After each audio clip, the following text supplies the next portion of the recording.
So for the last couple of classes, I've been doing Excel spreadsheets, and in the last class I guess I had worked on Microsoft and pretty much had the whole thing completed. Okay. However, to be sort of fair, I put that one up on the Blackboard. Okay, did you find it? On the Microsoft thing that I worked on last time, except I didn't put all of it up there. Just put part of it so that you can't just, turn that in.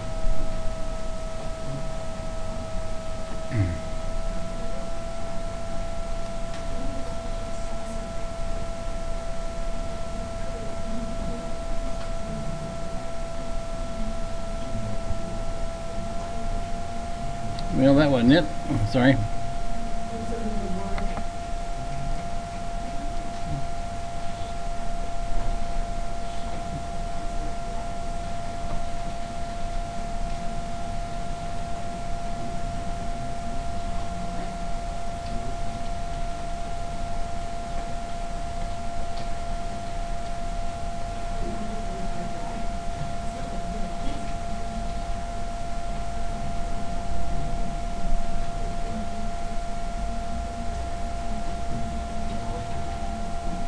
Oh, here it was here. This is it.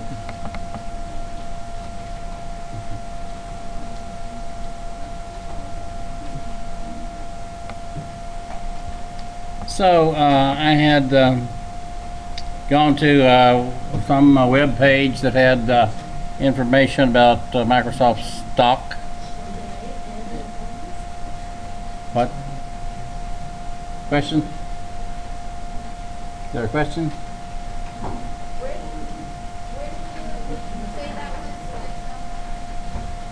I went to the internet and I googled Microsoft historical stock prices, okay, and then they had a date and they had open, close, open, high, low, close, okay, and they also had a I guess a button to click. Okay, you could download this, okay, to your computer. And so I did that, and then I just chose what I wanted. You can look at the video from last time. Okay, now there was a little bit of problem in uploading it last time, so I may have to try to upload it again.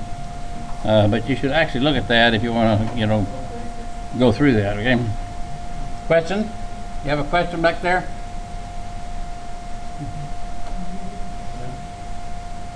Did you have a question? I thought I heard somebody speaking. Okay, so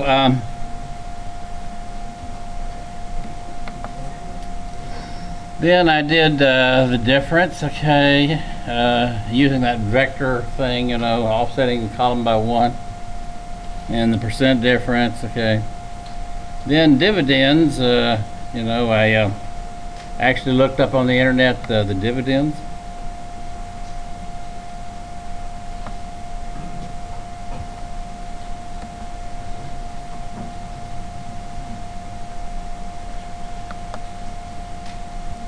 And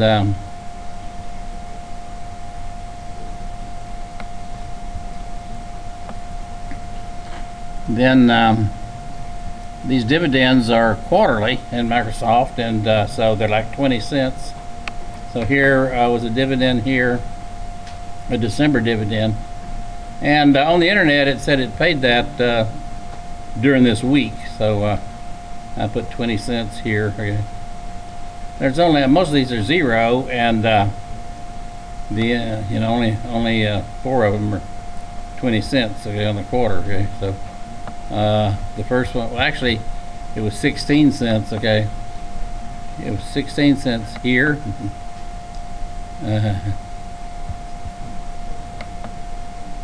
and it was 16 cents here.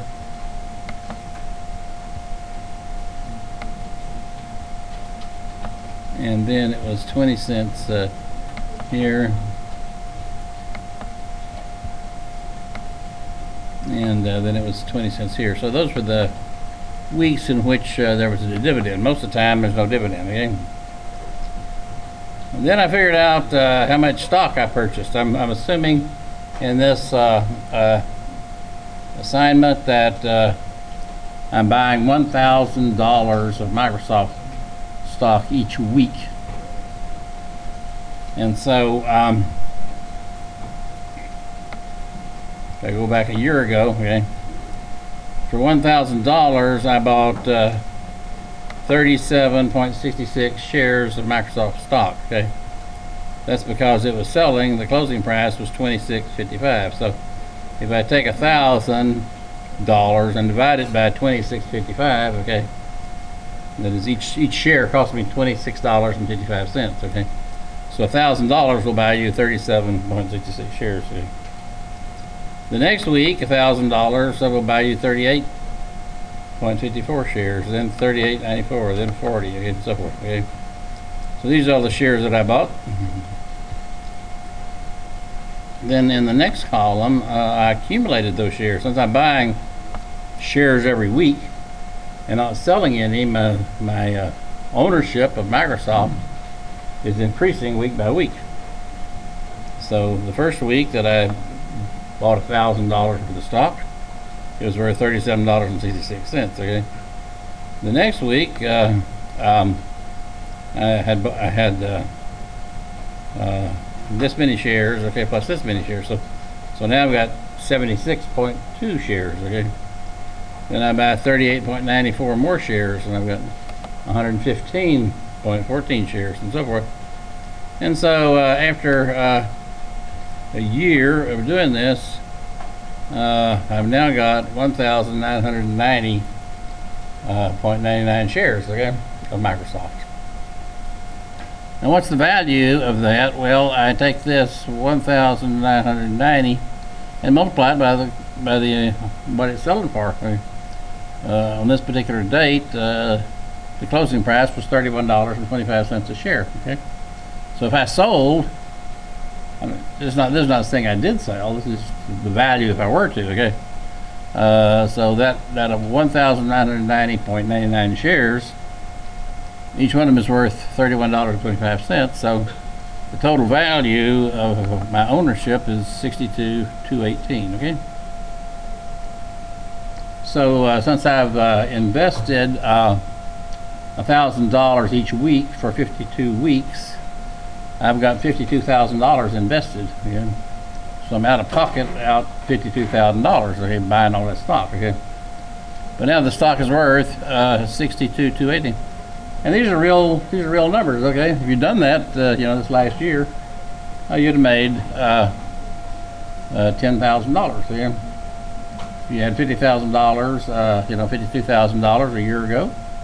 If you'd invested it, every week $1,000 in Microsoft, then now you'd have 60. So you'd have made $10,000. Okay, just on this. So it's better than digging ditches, right?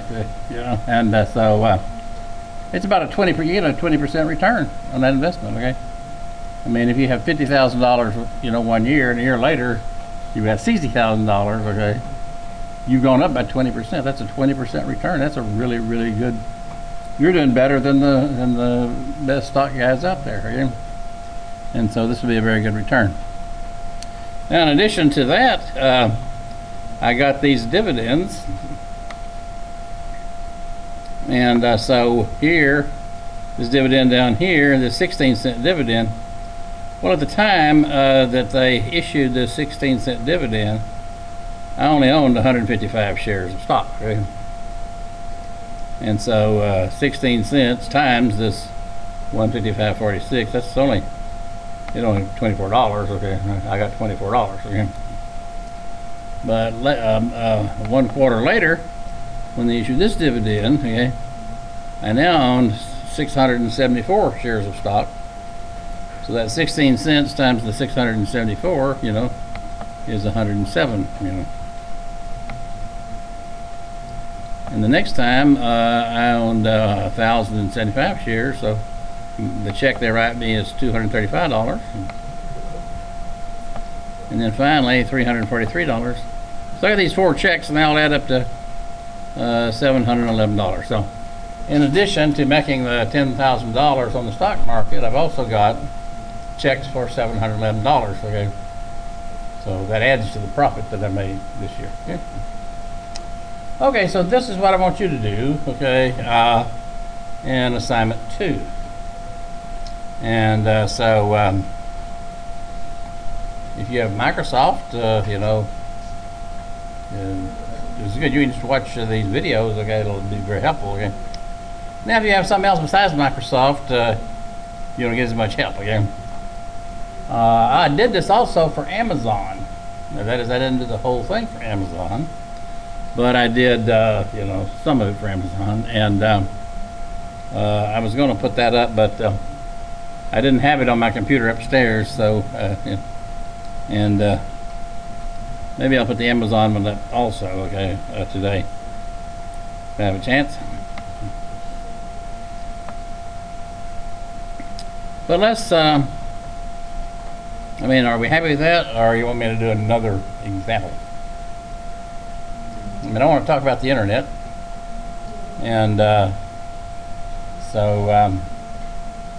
but if you feel like you need a little more exposure, okay, I'll do another example if you want. Who wants another example? Okay.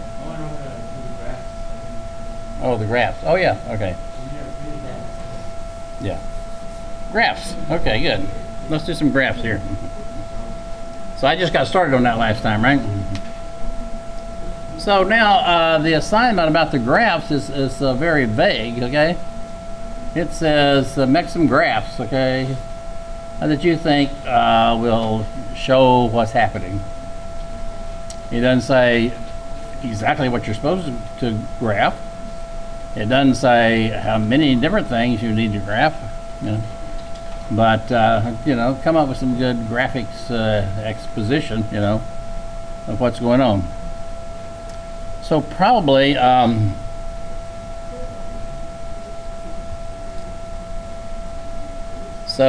we can take we go over to date here and we hold down, okay, hold down the left button, okay, and scoot the cursor over to here and come all the way down to the bottom here. Now let go. Now I have marked off the first 2 columns, okay, of this what I've been doing, and I can make a graph out of that. So I go over here and click on the. You have to click on the Insert tab, and then it gives you different kinds of graphs. Okay. So like a column graph. And you can have a 2D column, yeah, and a 3D column, and a cylinder, and a cone, and a pyramid. Well, I don't know. Let's just click on this and see what I get. Okay. So if I pick this 2D column, then what it does is see, it uses on the ordinate here, and that is the x-axis, okay, it gives you these dates, okay, 2/21/11, okay, so this was the value of the closing value, okay, and so here all 52 values are given here, and it doesn't actually print every date, okay, just enough so that you can, I think it turns out it prints about every 4th or 5th one or 6th one or something. So so 2, 3, 4, 5, 6, so well, every month, okay, you're getting one every month. They give you, you know, the value, so you can keep up with it. And you can see here what Microsoft stock has done. over this last year. So it started at like 25, okay, and now it's come up to 30, you know. And it's kind of been, you know, so it hadn't been particularly, it'd be nice if it had been growing like, you know, exponentially, right? But it's, you know, there's that, okay? Probably more interest though would be, and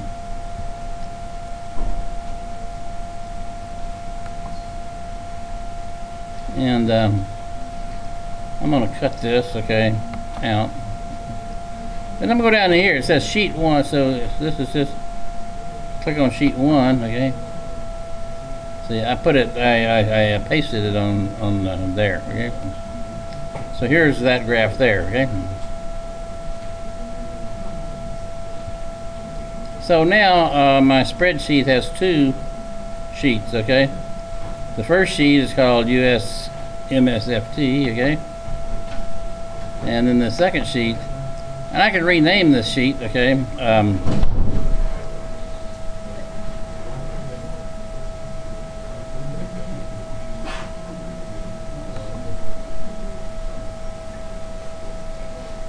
So I can rename this.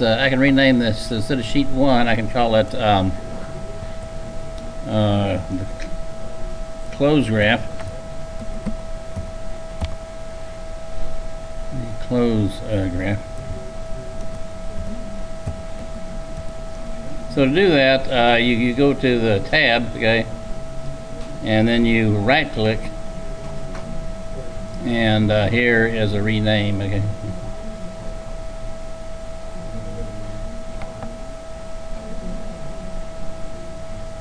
Okay, so now what I really want to actually do is I want to look at these values here, okay, how my investment has grown over the years, okay, over the year. So I go over here to where it says value, and click and hold down, okay.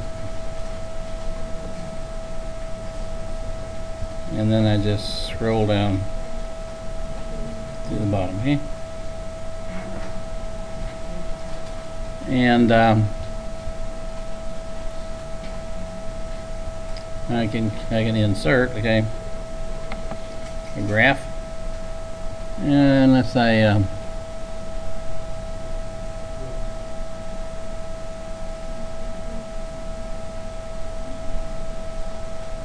here's a bar graph like this, okay.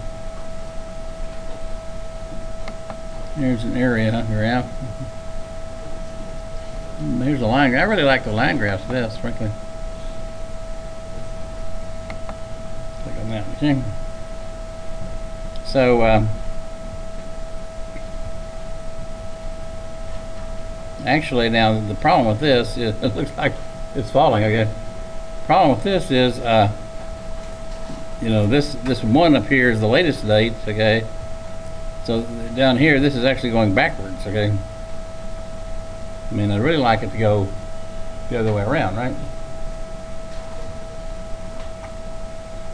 So how can I do that? Let me cancel it out. Let me just, whoops. Just cut this out, okay. Let's see what happens if I go like this. I'm gonna click on this, okay. Go up like this. You think that'll work? I don't think so, but maybe try it.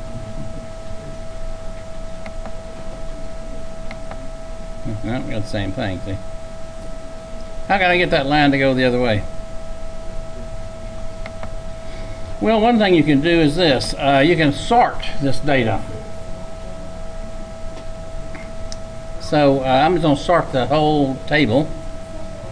I'm going to click on that and hold. I'm going to go all the way over here, okay. Then move it down, okay.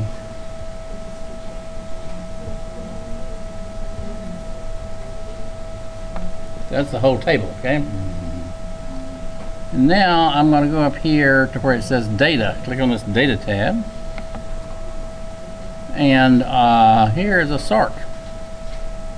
I'll click on this sort, okay? And it says my data has headers, okay? So this the first first row is the header, okay? And then I'm going to sort by date. Okay, that's over here. And I'm going to sort. This says oldest to newest, okay? So the oldest should be on the top, right? And the newest should be down at the bottom, okay? So this should flip the table around, right?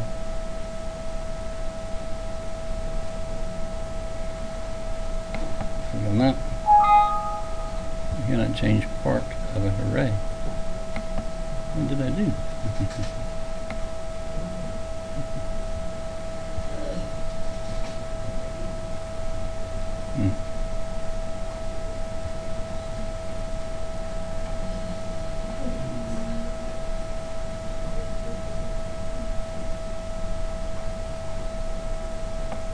Okay, well, here's what I'm going to do. Go back home, okay? And I'm going to take this right here, all this stuff.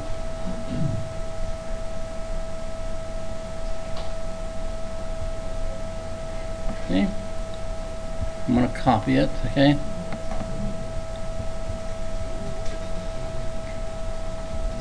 And I'll just go to a new page, okay? New sheet, okay? And paste it, and I'm going to come down here and I'm going to say paste.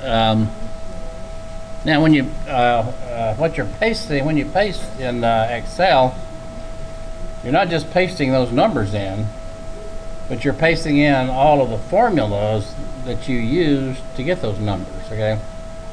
And I did that with this array arithmetic, and so when I try to sort it, it didn't like it that these numbers all depended, you know, on one another, and so I'm just going to make a copy of it, except I'm going to say a copy, I'm going to say paste, just paste the values in, okay?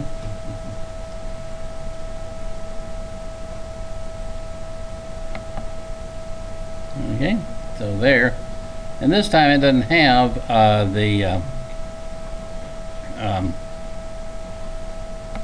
formulas in it, only the values, okay? Now these dates right here, I got to go down now.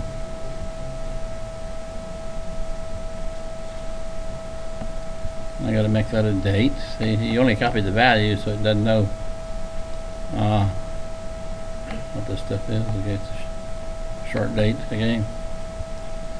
And these things right here are currencies.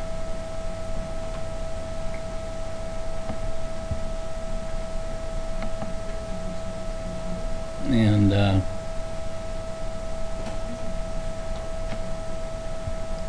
is a currency.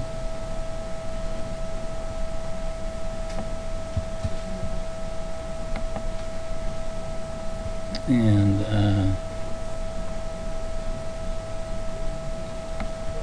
these are currencies.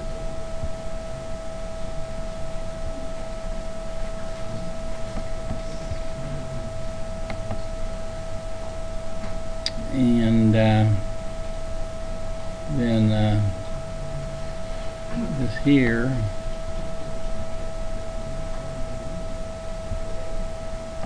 is a number.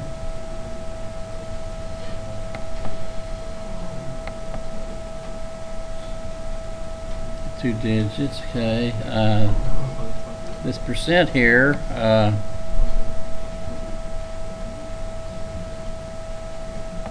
is a percentage, and I want oops, at least one more digit, okay. And shares owned here, I want to click on that. That's also a number. 2 digits, okay? I think I got all, okay. Now I'm gonna take this, okay.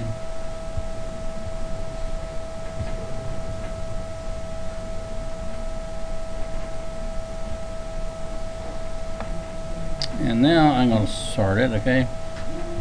So I gotta go to data. And I go to sort, okay. And data has headers, okay. So I want to sort by date, okay. Oldest to newest, okay. Okay, so that switches the whole table around, okay. It sorts it, okay, so that it's sorted by date. So now I've got the old stuff at the top, okay, and so as you come down here, you're getting to later and later dates, okay. So we can go to this value then.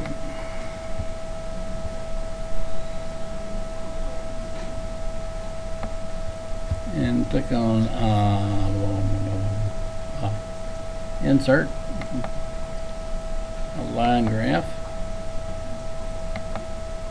Oh, good. See, that's showing that going up, okay, which is what I want. See, so this is column 1, this is column 4, this is column 7, okay, column 52, okay.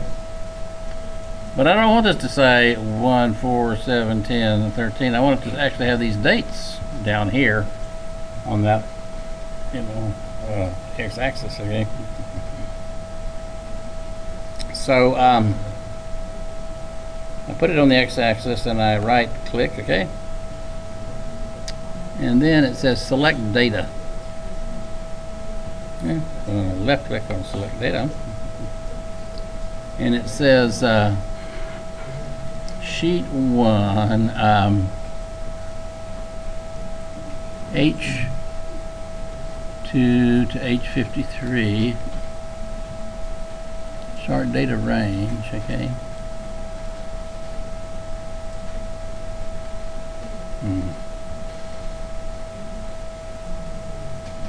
Horizontal axis, okay, I'm going to click on that, okay. Okay, axis label range, click on that, okay.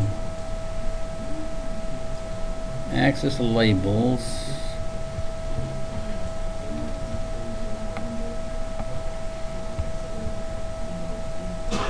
come down on that.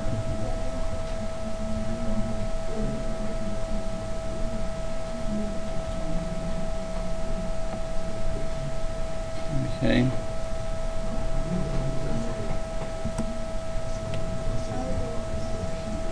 Say, okay.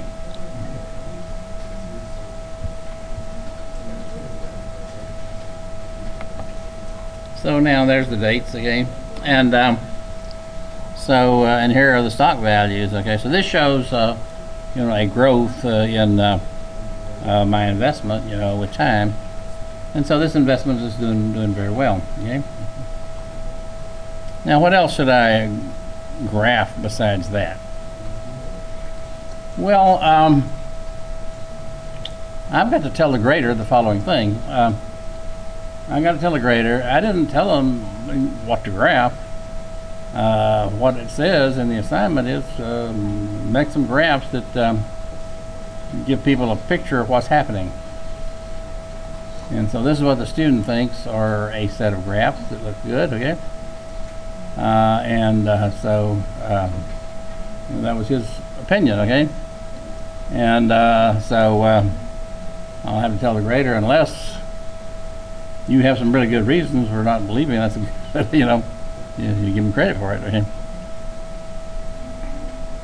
I would, what I would do personally is I'd graph that, then I'd also just graph the stock prices, okay? You know, over those dates, okay? And that seems the only two things that are important here. Now, have any of you looked at what happened to your stock over the last year? What happened to Amazon? We looked at that the other day. Did Amazon go up like this?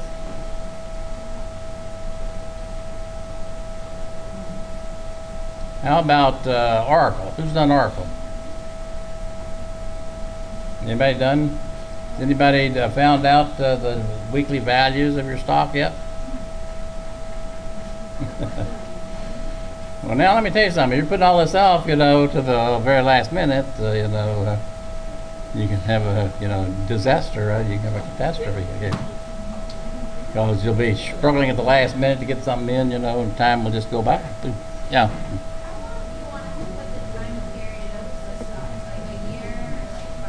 What does the assignment say? And also, let me emphasize this: when we grade, another thing I tell the grader is, the assignment is the contract, and whatever is written there, that's the written contract. Okay. And students will ask me, you know, details about it, you know, and I'll give them my best estimate. Okay, but whatever that says, okay. There was something like on this assignment 1. It says write 4 pages plus. It says that on in the written assignment. Write 4 pages plus the citations. Okay. People ask me, well, does that mean 4 pages with it? You know. And actually, you have to read the assignment. You know. It says 4 pages plus the citations, and he was taking off. You know, if you didn't have 4 pages plus the citations, he was taking some off. Okay. Yes. Is what?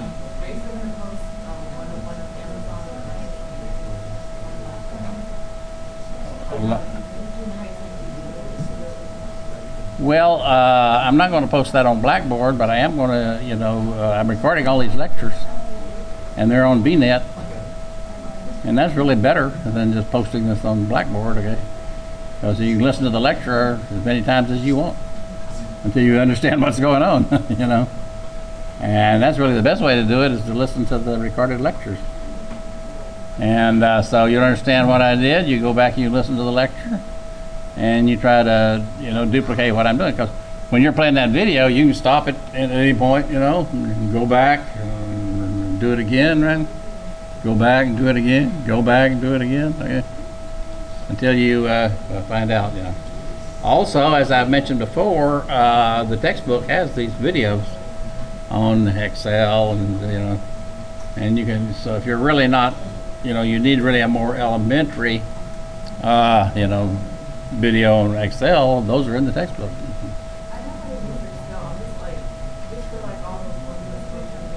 A little louder. I said I know how to use Excel, but I said like just make sure I do all the formulas correctly. Like how many points do you take out if you don't have the formulas already? Well, if the formula is off by a little bit, we're probably not going to know it because it looks right, okay? If the formula is off a lot, okay, we'll have to make a value judgment about that. I mean, all incorrectness is not equally, you know, bad, you know, and it's a subjective thing, not on my part, but on the grader's part, and so that's something you have to live with. I know that grading is a subjective thing. I mean, if the grader thinks that he should take 5 points off, you know, how can you argue with that? Okay, that's what he thinks. Okay, he's a graduate student. He's been around these courses. He's taken a lot of these courses. He knows what it's all about, and that's his opinion. Okay? What I do to offset that and to try to make it fair is, at the very end of the class, when all the grades are in, I grade on the curve. Okay.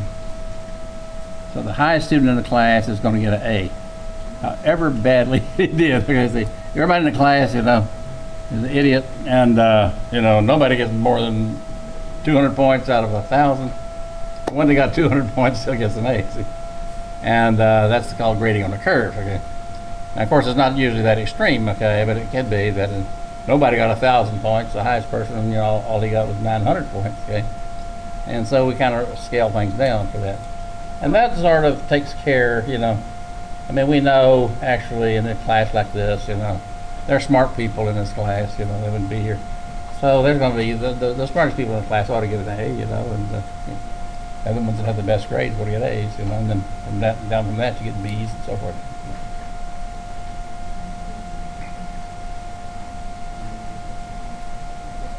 Okay. Well, I'll tell you what, that's all I'm going to do on Excel. Now, next week, I'll be here on Tuesday. And I hope not to talk about Excel, but I will answer questions. And I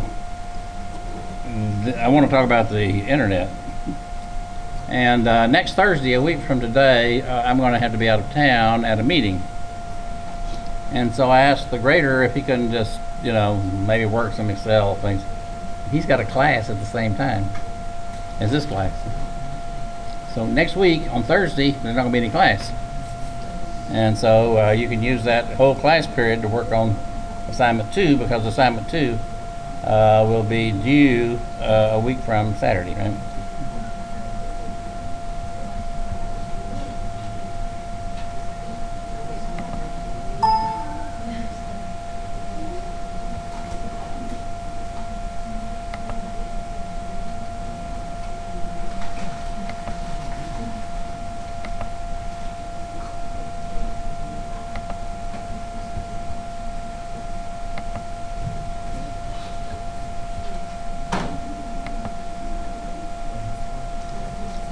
Okay, so internet here. I want to talk about the internet. So this is CO4. So this will be the 4th lecture that I've given on concepts, okay? I've done digital technology, I've done hardware, and I've done software. And now I'm going to talk about the internet.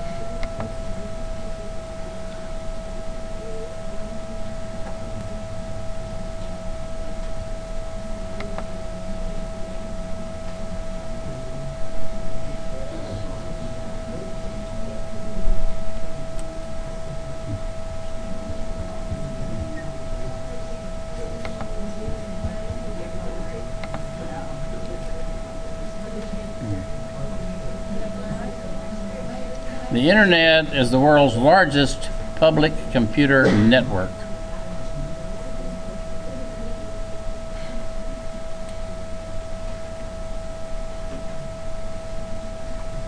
Not only is the internet the world's largest public computer network, the internet is the largest world's library, the largest library in the world.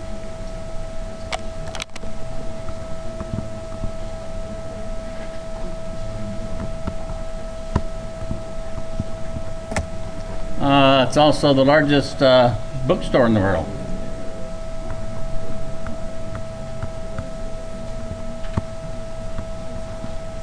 It's the largest store in the world. I mean, it's bigger than Macy's, right? Bigger than, it's the largest everything. I mean, there's so much stuff on the internet now that it's kind of impossible to classify. So it's the biggest casino in the world. Did you know that? The internet is the world's largest casino. You can gamble on the internet with real money if you want to. You can lose all your hard-earned money by gambling on the internet. It's the world's biggest pornography shop.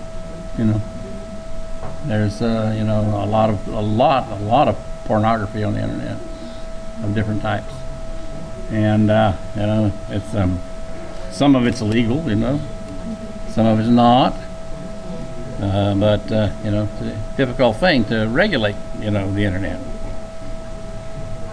So here I want to talk about internet technologies, web technologies, and web applications.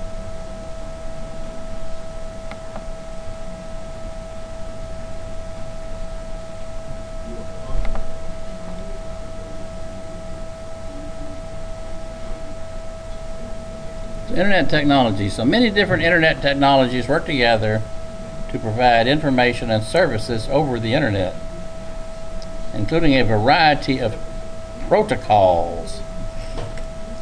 What's a protocol?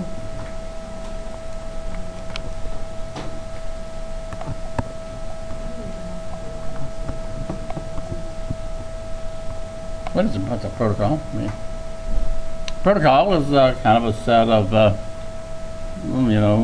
rules, okay, for getting along. I mean, or doing something, okay.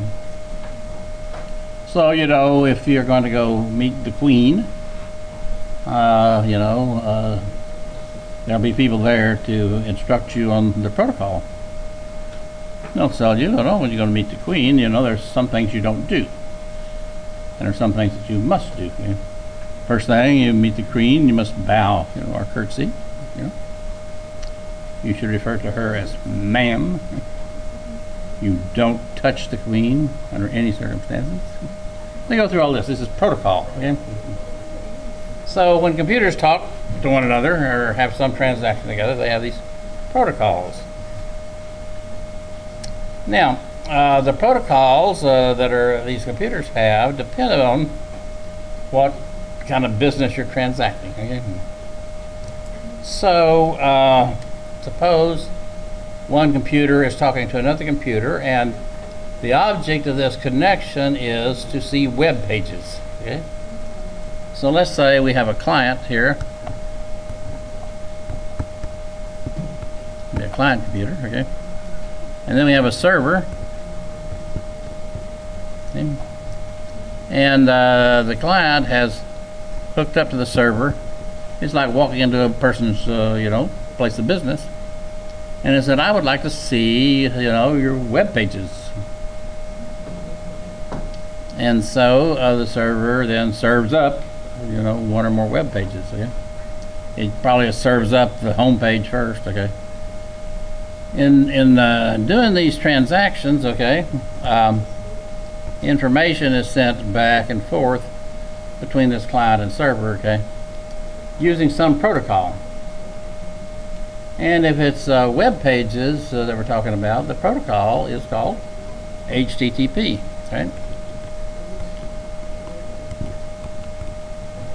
And what does HTTP stand for? The Hypertext Transmission Protocol. Okay. At a higher level, all protocols sort of, they start off the same. Okay, at the very high level, they're the same, and down lower they get different. Okay, at the highest level, you have the Internet Protocol, IP, okay. And then you have right below that something called the Transmission Control Protocol. Well, all these protocols end on a P, right? Because they're something protocol, right? So we have FTP. That's the File Transmission Protocol.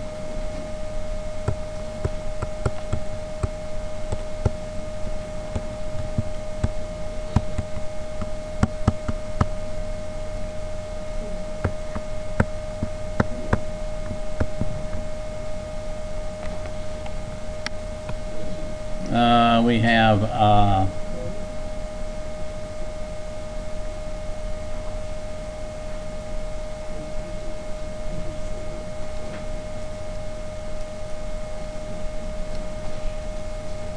actually we have there are some protocols that don't end in the P. There's a protocol called Telnet.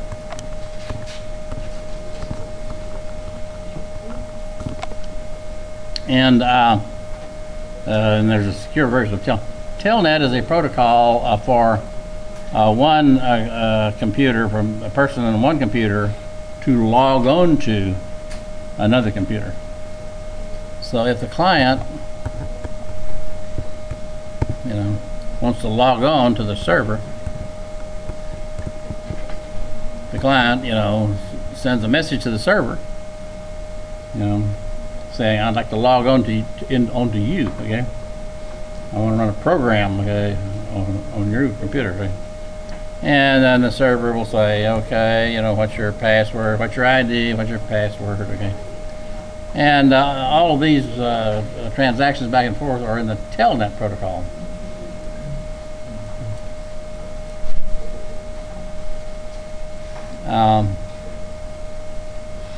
There's many protocols, okay, that are on the internet. Really hundreds of protocols. And now the way this works is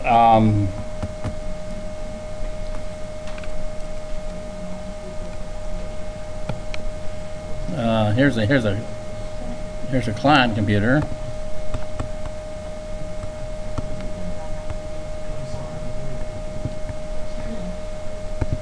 And here's a server computer.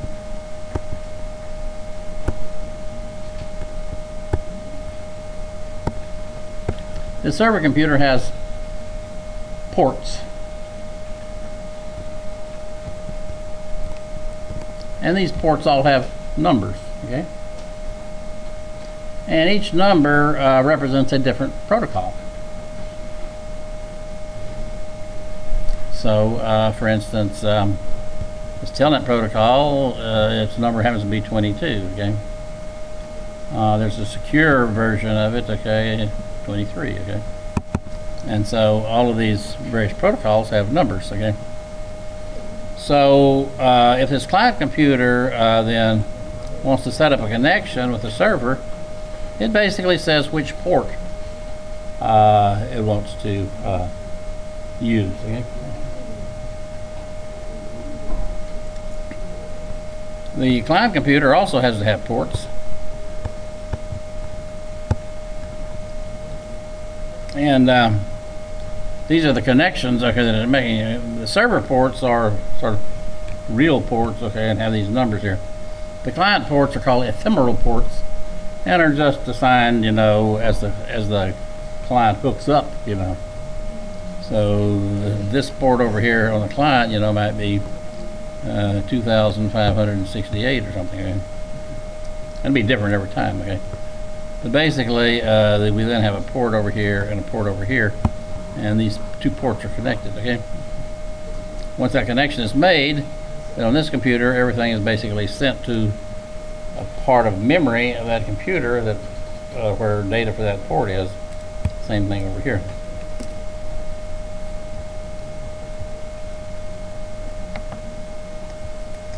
Okay, so then we have technologies, okay, so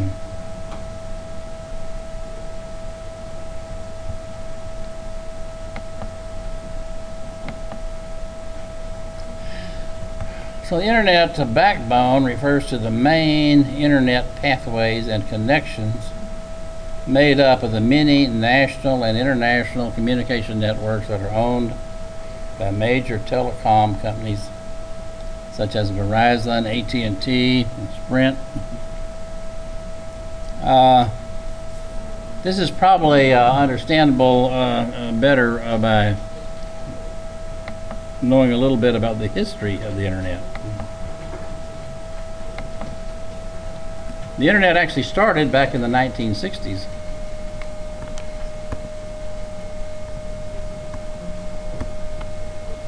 And it started as a project by an organization called ARPA.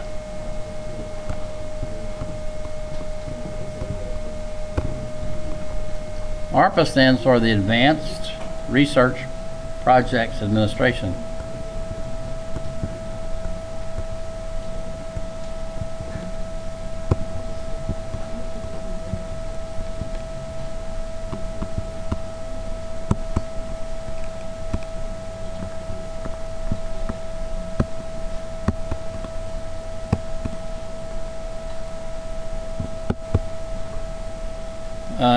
Nowadays, ARPA's got a different name. It is now called DARPA, the Defense, because this is the Department of Defense, okay? Back in the 1960s, it was still the Department of Defense, although this agency was called ARPA instead of DARPA. And so this particular project had to do with connecting computers at different DARPA sites.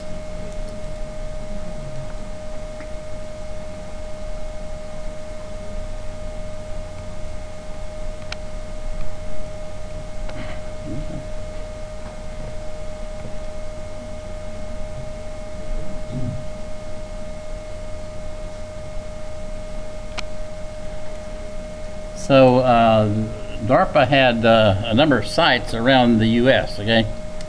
So out in California here,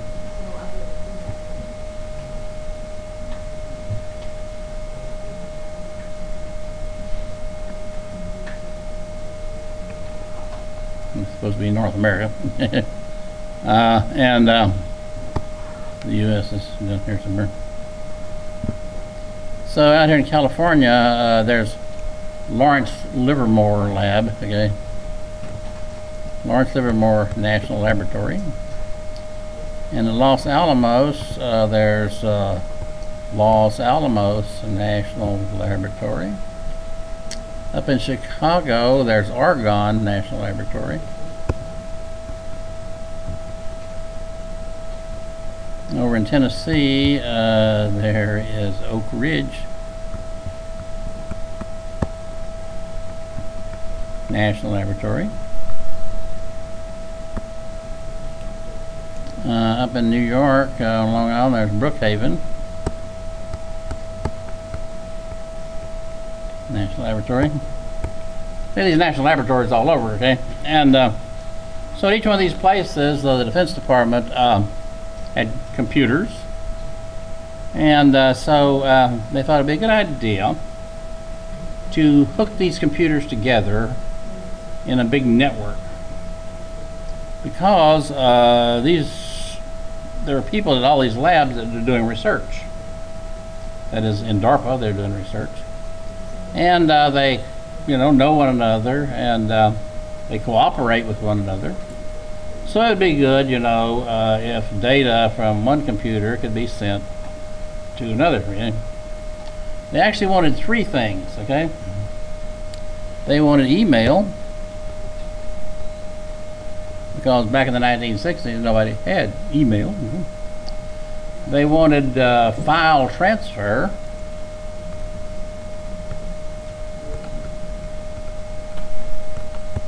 That is, where files from one computer could be sent to another computer. And they wanted remote logon.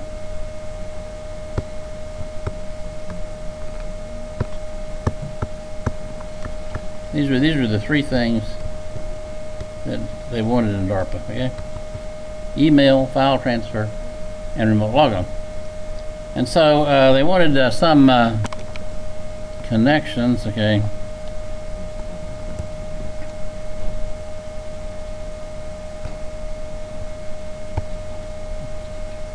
And and they wanted these connections to be fast connections, and so they wanted special technology for these connections. And they went to the telephone company and they said, we want to connect these sites together, and we want a really good fast connection. We don't want really slow stuff here, because what we're doing here is important, and needs to have a fast turnaround. So the telephone company has different classes of service, and back then, the highest class of service was called a T1 line.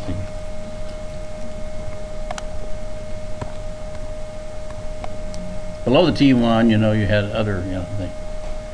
Then later came on with a T2, and a T3, faster and faster these, connections. And so these lines here, which were the fastest thing, was called the backbone, okay? So, I mean, this was the beginning of the internet, okay? And at the very beginning, they only had these really fast connections between these DARPA sites, and that was the internet backbone. Then, you know, to this backbone, you could connect other things. You know, you could take. So, you know, if you had some university here, you know, like the University of Chicago, you could hook on here, you know, and the University of Houston down here, you know, could hook on somewhere, right? And the Rice next door could hook on somewhere. University of Texas could hook on somewhere. And so you had these, but these were slower lines, okay? So that was just kind of the beginning of it. And, you know, today we now have you know, something really complex.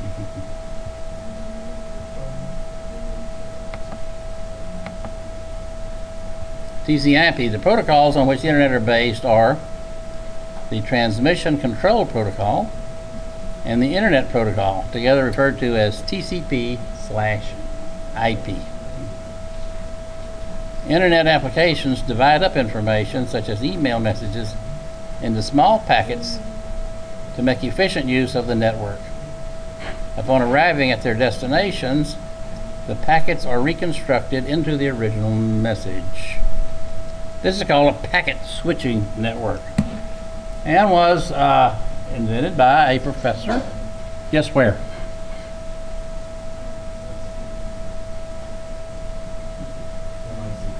No, wasn't MIT. You'll never guess. It was the University of Hawaii.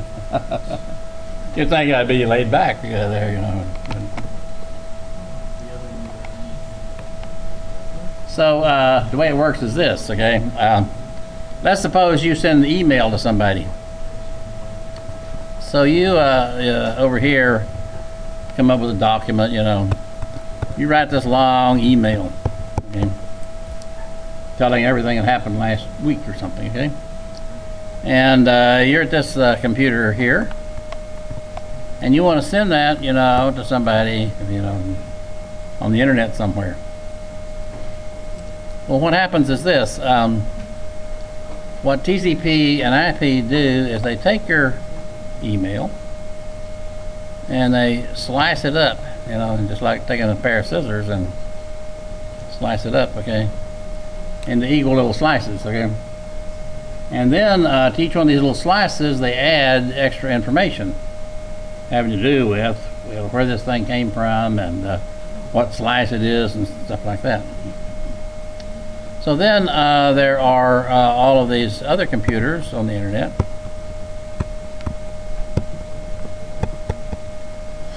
So this slice right here, you know, might go to this computer, then to this computer, and then finally over here, okay?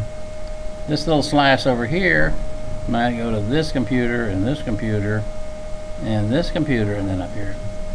And this little slice right here might go immediately to that computer, over to this computer, and up there, yeah? So each one of these little packets finds its own way, okay, through the internet. So then, finally, they start arriving over here.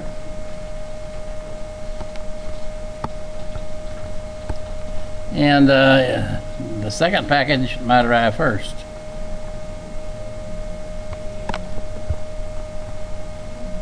But not to worry, it knows that's the second package again. And then the last packet might arrive. And then this packet might arrive. And that packet might arrive again. So eventually, hopefully, all these packets get there, okay? When they're all there, they're reconstructed, you know, back to the original message. And that's what's put in the mailbox, okay, of the person over there.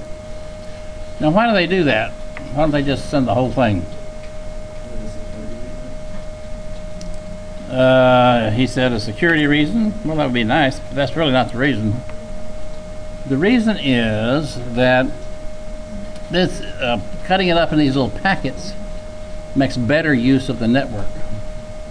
If you have this really one long, you know, email, and you send it, you know, it basically, once you make a connection, it ties up that line until that whole thing is gone. See, it's better just to take a packet, okay, and send that little packet, okay.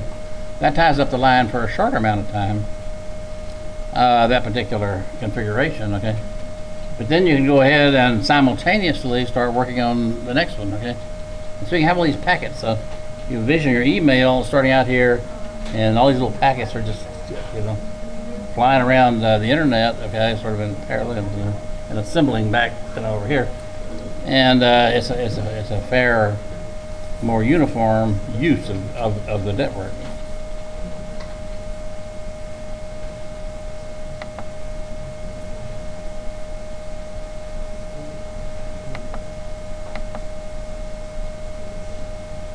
An internet service, a company that provides individuals and organizations with access to the internet, is called an internet service provider, an ISP.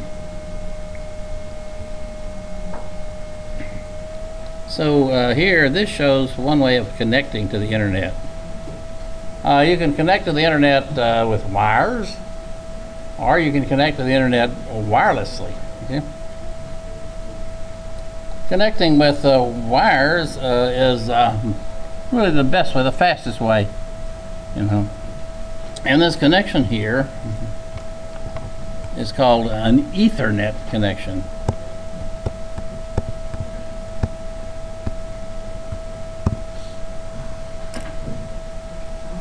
So in all these protocols where computers, you know, talk to one another, you know, at the very top level of the protocol is IP. And that basically breaks down into TCP. That breaks down into something else and something else, something else. At the very low level, you have Ethernet, okay, or a wireless, you know, connection.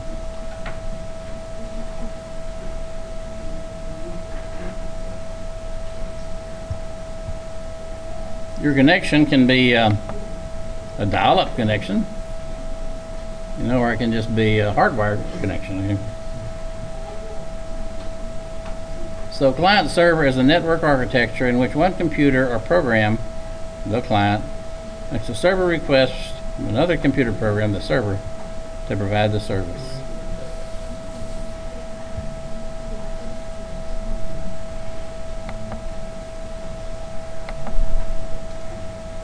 Peer-to-peer network, you know, is another type of network.